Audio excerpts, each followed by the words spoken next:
I never thought a cupcake could save my life.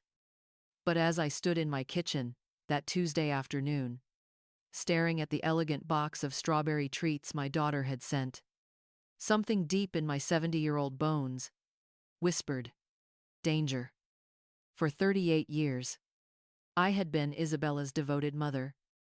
I had bailed her out of financial troubles, covered her gambling debts, and made excuses for her behavior to family and friends.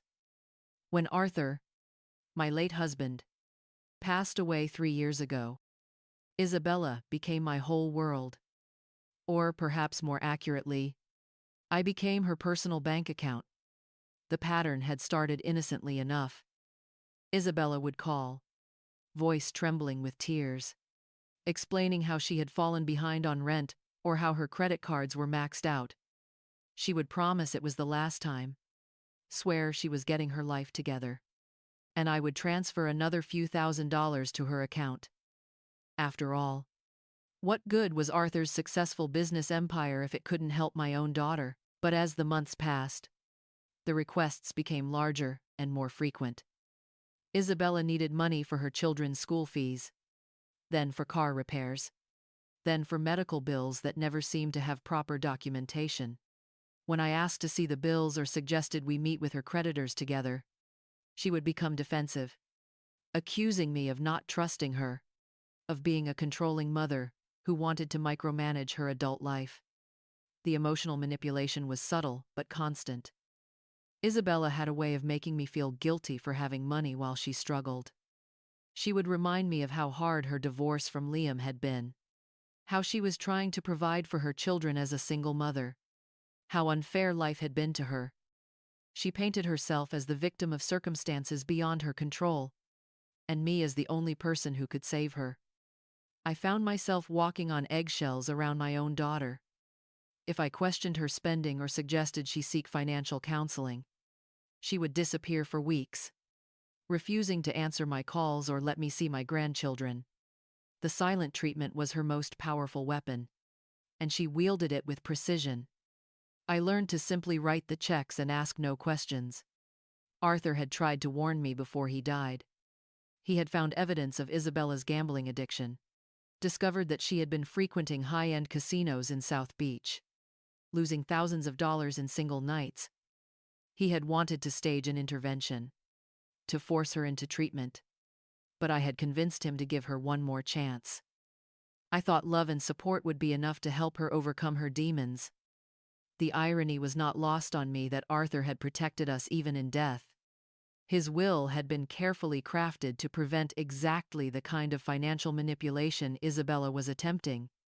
The bulk of our estate was locked in a trust that could not be accessed until certain conditions were met. Isabella knew about the trust, but she did not know about the protective clauses Arthur had included after discovering her gambling problem. Over the past year, Isabella's behavior had become increasingly erratic. She would show up at my house at odd hours, sometimes, obviously, under the influence of alcohol or prescription medications.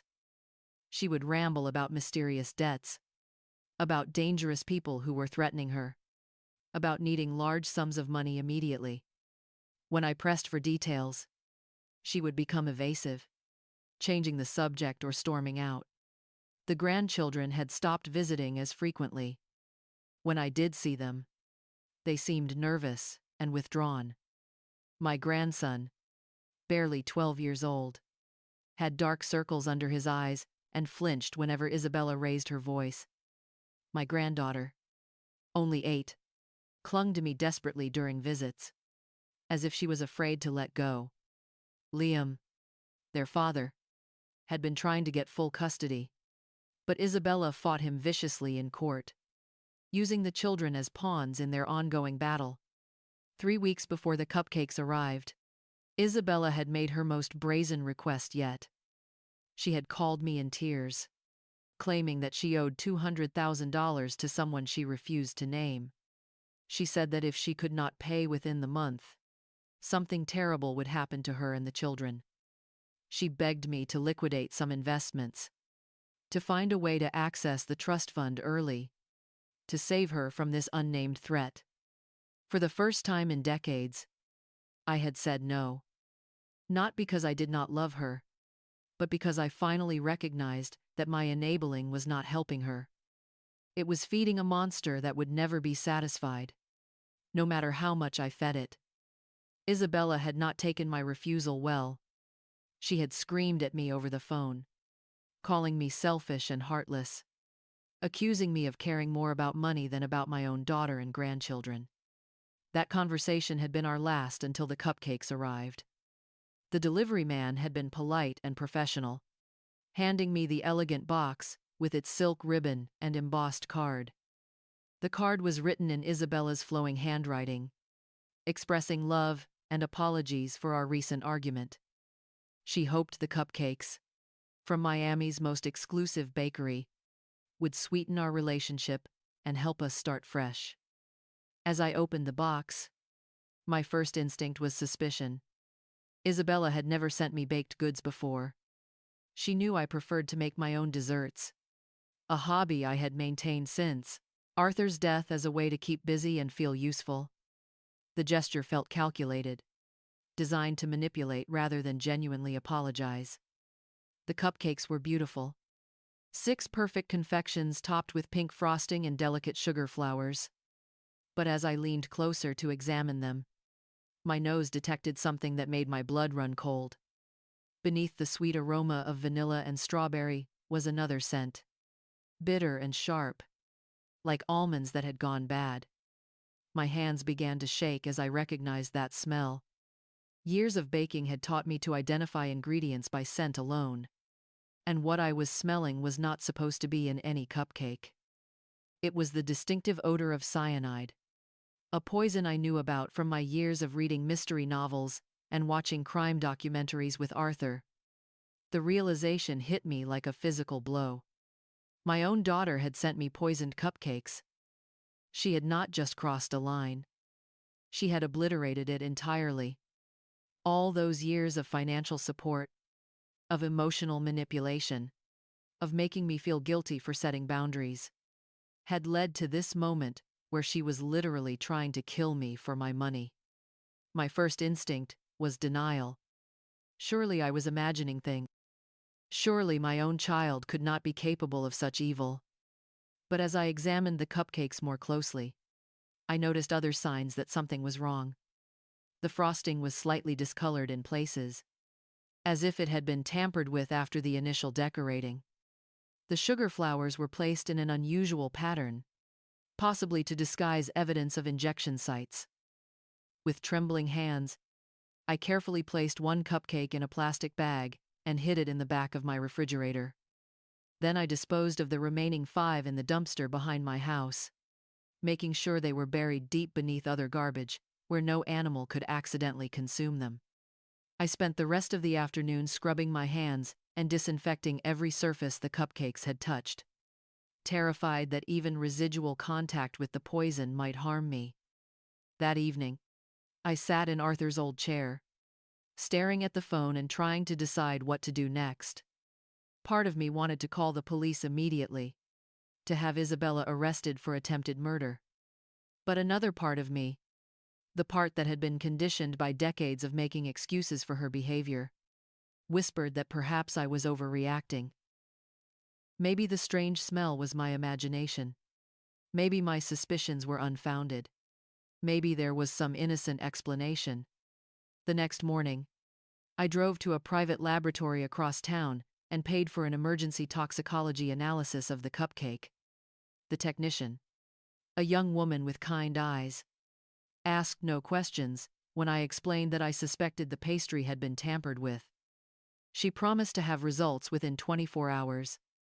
While waiting for the test results, I called Liam. Isabella's ex-husband had always been honest with me, even when the truth was painful. He confirmed my worst fears about Isabella's situation. She had indeed borrowed money from dangerous people, specifically a loan shark named Rico Vargas, who operated high-stakes gambling operations in South Beach. The debt had grown to astronomical proportions through compounding interest and penalties. Liam explained that he had been trying to protect the children from Isabella's increasingly unstable behavior, He had documentation of her drug use, her association with criminals, and her complete inability to provide a safe environment for their children. The custody battle had been brutal, but he was confident that he would eventually gain full custody. He was horrified to learn about the cupcakes and insisted that I contact the authorities immediately. That afternoon, I received a call that confirmed my suspicions. The laboratory technician's voice was grave as she explained that the cupcake contained a lethal dose of ricin, a poison derived from castor beans. The amount present in a single cupcake would have been sufficient to cause organ failure and death within days. Had I consumed even a small portion, I would likely not have survived. The next morning brought Isabella's phone call. Her voice was sickeningly sweet as she asked whether I had enjoyed the cupcakes, whether they had helped to mend our relationship.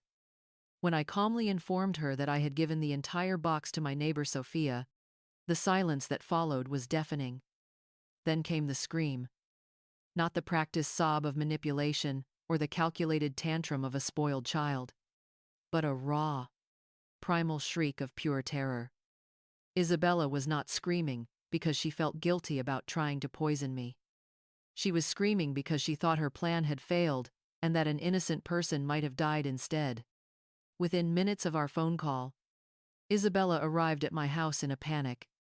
She pounded on my front door, demanding that I return the cupcakes, claiming that there had been some terrible mistake. Through the locked door, I watched my daughter transform from the polished socialite she pretended to be into something feral and desperate. As she screamed and threatened, trying unsuccessfully to break down my door, I felt something shift inside me. The last threads of maternal obligation that had bound me to her destructive behavior finally snapped. I was no longer looking at my child who needed help and support. I was looking at someone who had tried to murder me for money. Someone who was willing to sacrifice innocent lives to achieve her goals. For the first time in decades, I felt completely clear about what needed to happen next. The following day, I contacted Detective Diaz at the Miami-Dade Police Department. I provided him with the poisoned cupcake, recordings of Isabella's desperate phone calls, and a detailed account of her attempt on my life. Detective Diaz, a seasoned investigator who had seen the dark side of wealth and privilege, was not surprised by the story. He had encountered similar cases where addiction and financial desperation had driven people to commit unthinkable acts against their own families. The investigation moved quickly once it began. Rico Vargas and his organization were already under surveillance for their illegal gambling operations and connections to money laundering.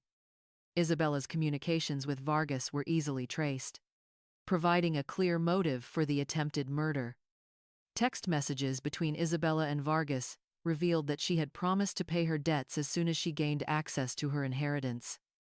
Meanwhile, I began the difficult process of emotionally detaching from the daughter I had raised. I spent hours going through old photo albums, trying to identify the moment when Isabella had transformed from a challenging but lovable child into someone capable of patricide. Perhaps the warning signs had always been there, and I had simply chosen not to see them. Perhaps my unconditional love and financial support had actually enabled her descent into criminality. The hardest part was accepting my own role in Isabella's development.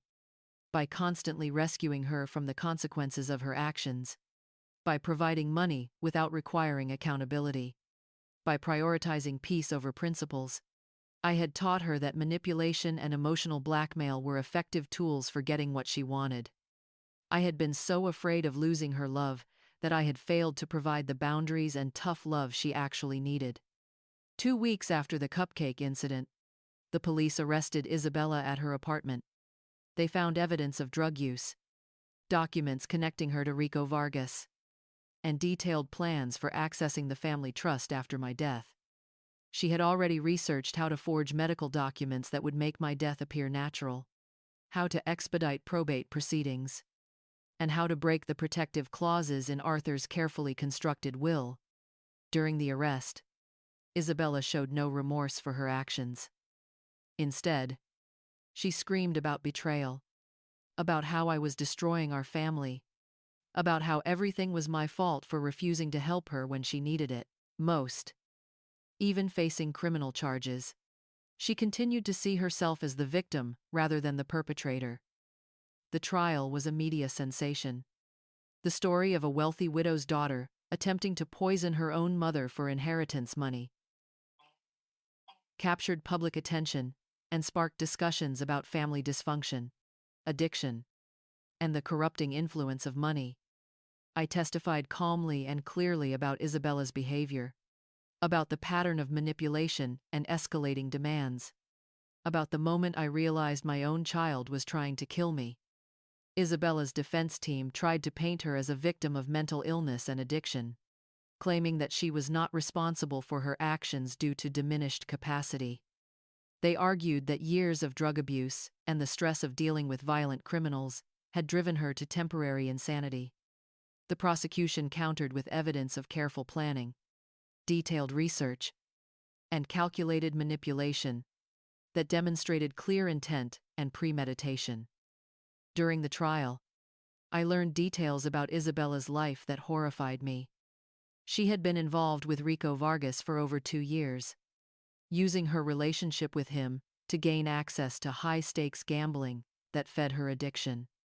She had borrowed money not just from Vargas, but from multiple loan sharks, creating a web of debt that made escape impossible through legitimate means.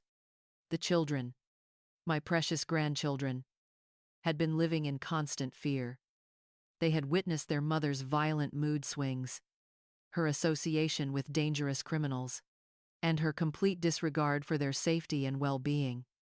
Liam had documented instances where Isabella had left the children alone for days while she gambled, where she had brought strange and threatening men to their home, where she had used the children as collateral for loans. As the evidence mounted, I felt my remaining emotional connection to Isabella dissolve completely. This was not the daughter I had raised, not the child I had loved and supported for nearly 4 decades. This was a stranger who happened to share my DNA, someone who had been willing to destroy everything and everyone in pursuit of money to feed her addictions. The jury deliberated for less than 6 hours before returning a guilty verdict on all charges: attempted murder, conspiracy, fraud, and child endangerment. Isabella was sentenced to 25 years in prison, without the possibility of parole for 15 years. Rico Vargas and his associates received similar sentences for their roles in the conspiracy. During the sentencing hearing, I was given the opportunity to provide a victim impact statement. I had prepared extensive remarks about the emotional trauma, the betrayal of trust, and the destruction of our family relationship. But when I stood before the judge, I found myself speaking only briefly about forgiveness and the hope that Isabella might someday find the help she needed to address her addictions and mental health issues. After the trial ended, I sold the Coral Gables mansion that Arthur and I had called home for 30 years. The house held too many memories of the daughter who had tried to kill me, too many reminders of the years I had spent enabling her destructive behavior. I purchased a smaller but elegant penthouse overlooking Biscayne Bay, a space that was entirely mine, unmarked by the toxicity of the past. The most rewarding aspect of my new life was the relationship I developed with my grandchildren. Liam, who had been granted full custody during the trial, welcomed my involvement in their lives. The children, initially hesitant and confused about their mother's absence, gradually began to heal from the trauma they had experienced. I established a routine of having the children stay with me on weekends.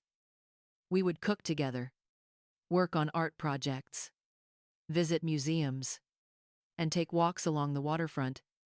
Slowly, I watched the fear fade from their eyes, replaced by the natural curiosity and joy that children should possess.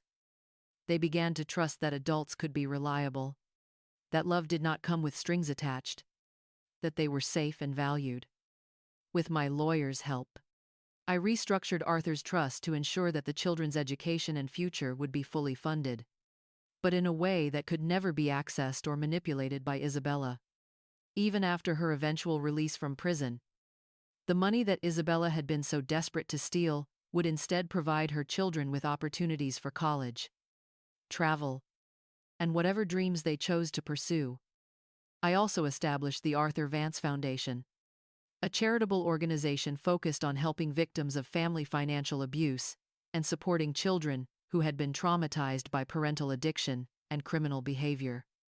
The foundation provided counseling services, legal assistance, and financial support for families trying to escape cycles of manipulation and abuse. Working with the foundation gave me a sense of purpose that I had been missing since Arthur's death. Instead of simply existing as Isabella's enabler and victim, I became an advocate for people facing similar situations. I spoke at conferences about the warning signs of family financial abuse, about the importance of setting boundaries with adult children, and about the possibility of healing and rebuilding after betrayal.